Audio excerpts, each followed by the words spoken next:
Hello everyone and welcome back to the Great Book of Grudges. My name is Nathan, and today's video is going to be a bit different. You see, it's not focused around speculation or anything like a mod review. Instead, what I want to do today is a little suggestion towards Creative Assembly in an effort to tide the player base over until we wait for specific releases. You see, we know that the Immortal Empires is going to be released as a beta. Well, we don't know when exactly, but it's coming. However, as it's coming as a beta, one, there might be bugs, and two, well, the player base might not be too keen on a beta because of any balancing issues and bugs and all that type of stuff. And we're not really imagining that we're going to get the Immortal Empires proper until a decent amount of time after the beta. I believe more or less betas do last for Creative Assembly around 3 to 4, maybe 5, 6 months. We don't know exactly.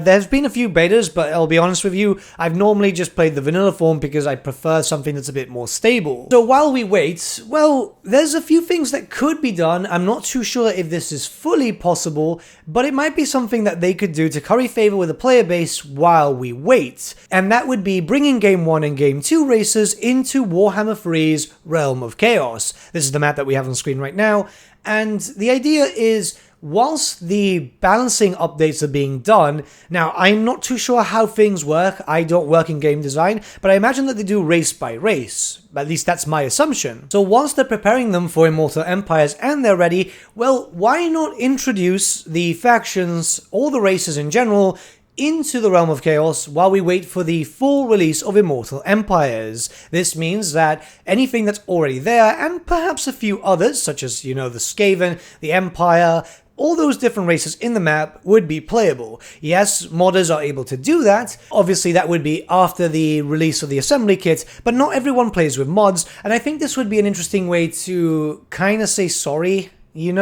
for the state of the game at the moment. You'd need to own the previous stuff, so you'd need to own Warhammer 1, Warhammer 2, or any of the accompanying DLCs if they're DLC Lord specific, but the idea is have them playable there whilst we wait for the full Immortal Empires. And there's a lot of Lords that could be made playable, so let's discuss right now, as, we could bring in a few things, and that means that we don't have to play the Realm of Chaos campaign, and we can just enjoy some other stuff. Skaven are very popular, and we already know that 3 legendary Lords are in the game already.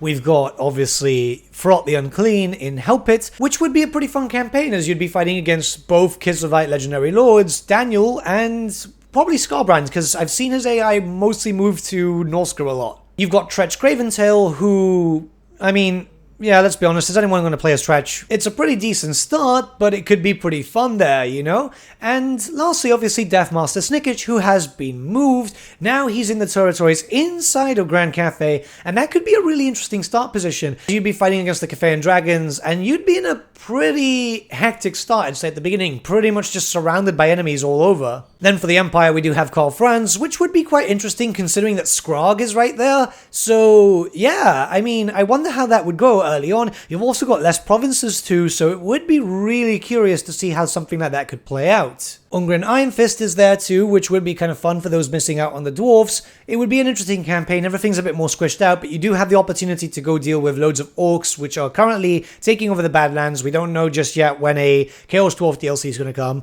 but then you've got loads of demons up there, which is going to be quite cool for you because, you're naturally resistant to magic. It would be for a fun campaign at least. Then obviously we do have the vampire counts in the location where only Manfred is there at the moment. We don't have access to, say for example, Vlad, and I'd say it's fine. Only Manfred should be there just because it's just to implement this. It's just to tide people over, really.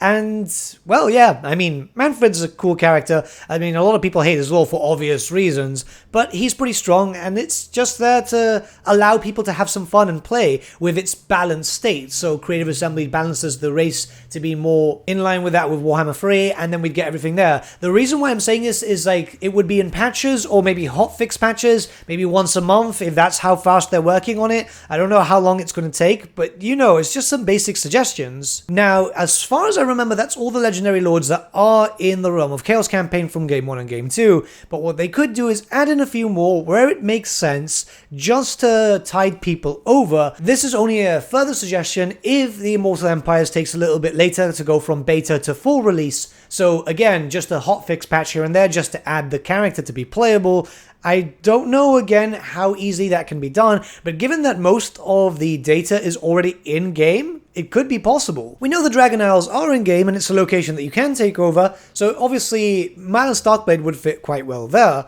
However, imagine if they decided, well, instead of putting in the Dark Elves, we could easily put in Oxyodal, because, let's be honest, we all kind of wanted Oxyodal in Game 3, because it makes sense for him to deal with demons. I'm not saying that these characters would be able to go into the realms, by the way, they would just be a complete sandbox campaign, but the idea is just to be able to play and just have some fun in a more balanced state.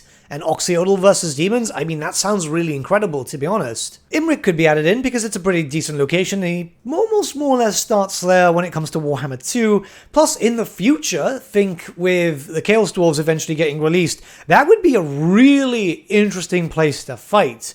Like, it would not be easy. I mean, you have Tretch there, which will make it easy, but Chaos Dwarf should be quite hard to deal with, I imagine. And finally the greenskins, because Azag or Grimgor could fit really well where Azag actually starts in the Mortal Empires, so the location's there, and Azag works well because, well, he kind of has lore with going into Kislev and all that. Grimgor also works well because, well, same reasons more or less, so one or the other could work out really, really well, and I think it would just be a bit more fun. Maybe Grimgor, in all honesty, because if they decide then, oh, we're going to get a DLC for the Chaos Dwarf soon, and maybe someone's not playing too much Immortal Empires because it's maybe still in beta at that point, don't know exactly what the plan is, well, Grimgor versus Chaos Dwarf sounds really, really fun, doesn't it? So, yeah. Britonia could work quite well because, well, we know that there's another version of the map. We just don't know what exactly it means because it was posted by Feral Interactive. It's been taken down.